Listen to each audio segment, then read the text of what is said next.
All right, new plan. I rethreaded the machine. I put black thread on. I checked the tension.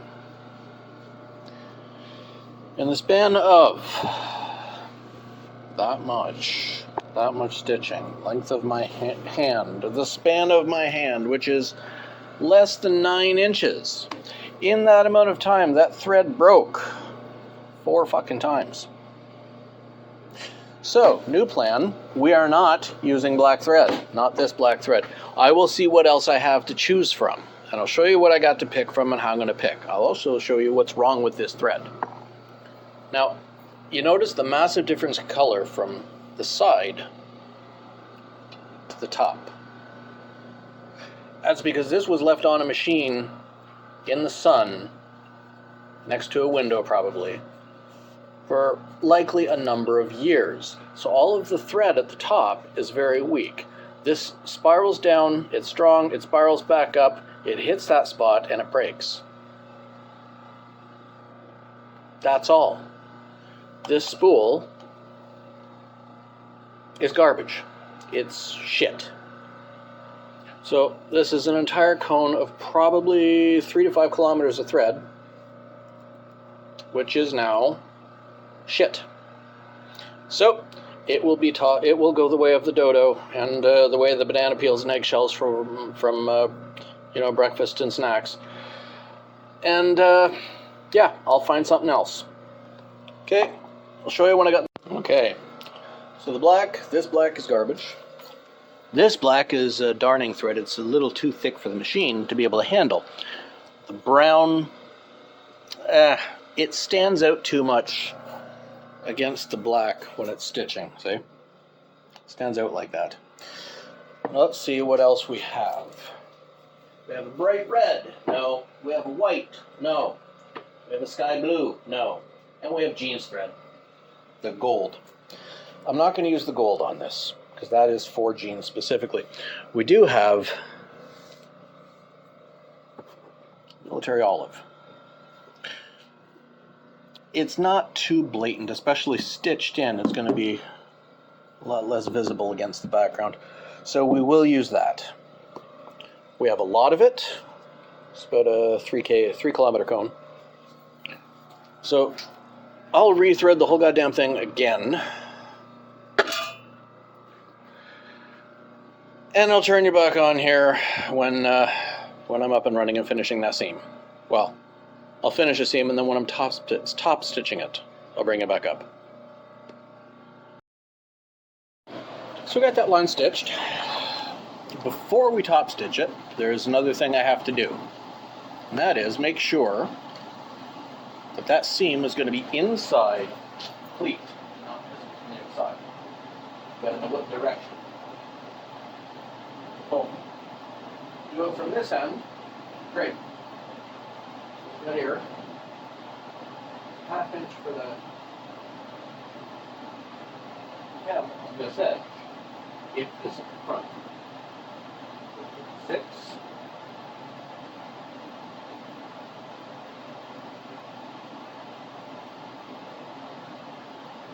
3 under, 9.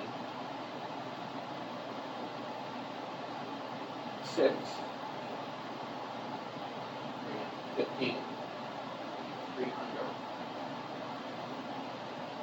8. 6. 24. 3 under. 5, 6, 7. First 3 of this is going to be, the seam is, the first 3 of this is going to be underneath that feet. 30. That works. Finish.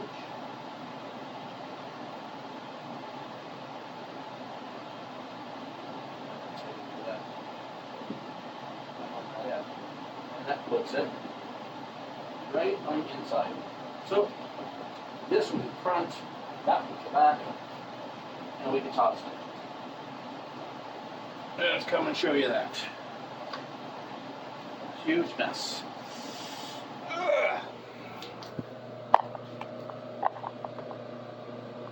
Get this towards visible, and we'll see how visible this thread is going to be. It'll be better than the brown, I'll give it that much, but we'll find out for sure. Just fold it back, and we'll top stitch it in place.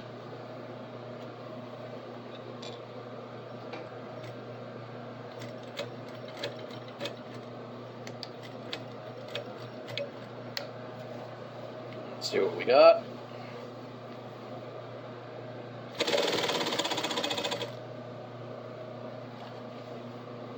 Stretch the fabric, pull it as far as you can to get this seam in, because when the fabric pulls back it's going to hide the seam a little bit. This is not going to be perfect, far from it. It is, however, going to be slightly better than it would be with the brown, at least a more appealing color. Thank God for Army surplus, huh? I did have a darker green for a dress uniform, but this is the olive drab. Ended up giving the dark green to someone who's doing a restoration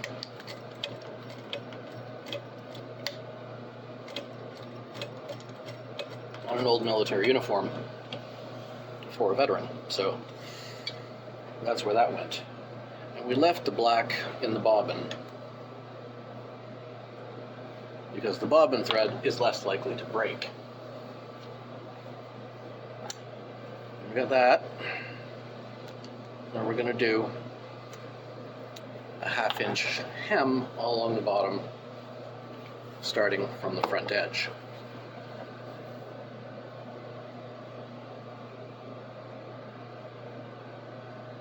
So there's our 1/2 inch, 1/4 for the serge, and a 1/2 inch. Line that up there.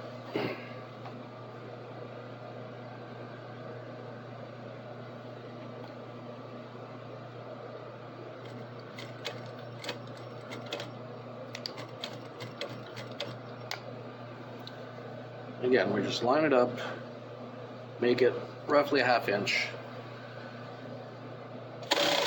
and then go ham on it. That front hem is going to be, doesn't matter as much, but it's going to, because it's going to be hidden by the, what's the word there? The apron. It's not going to be visible, which is good. Less visibility is always good. Bottom hem, however, is going to be completely visible, and so is the stitching on the pleat. So do that. Fold that bottom hem a little less than a 1/2 inch, but roughly a 1/2 inch.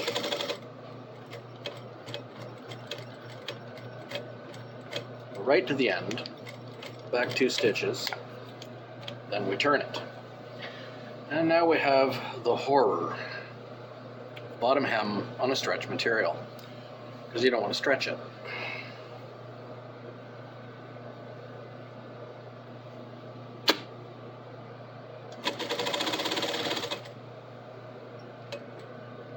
If you stretch it, it'll go all wavy. You don't want it all wavy. You want it to look nice and clean and flat and straight. So you don't pull back against the fabric as it's pulling underneath. You keep it even and flat. And it's still, even at that, I'll show you, still get a little, so you can see it from here. It still gets a little bit wavy along the edge. That's okay. There's only going to be 6-inch segments of this that aren't, well, there's only going to be 3-inch segments of this that are visible between the folds of the pleat. So this is easy. Put you back up here. This is going to take a long time. So I'll make it past the, you see how much that's hidden itself there? See, there's points where you can barely see that stitch. But yeah, I'll make it past that seam with the hem, and then I'll bring it back to start the pleating.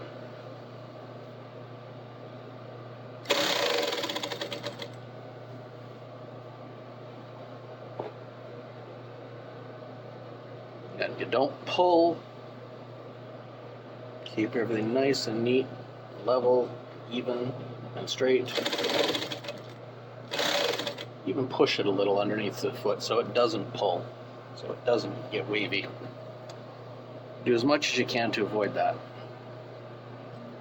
Might not be perfect, but it'll do something. It will be adequate. Which, the ultimate goal of any job is adequately perform the task required. Perfectionism. Still a part of my philosophy. There's that seam, again. They're out by about an eighth.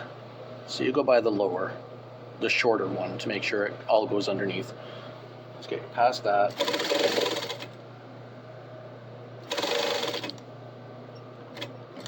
There. Notice how the whole garment doesn't have to be laid out flat to be able to do this. You just need the part that's going under the machine to be flat. The rest of it can be balled up here and twisted all over the place. And yeah, it touched the floor, so I'm going to have to brush it off again. So yeah, we get past that seam there, just like so. There. I will bring you back when I lay it out to start doing the pleating.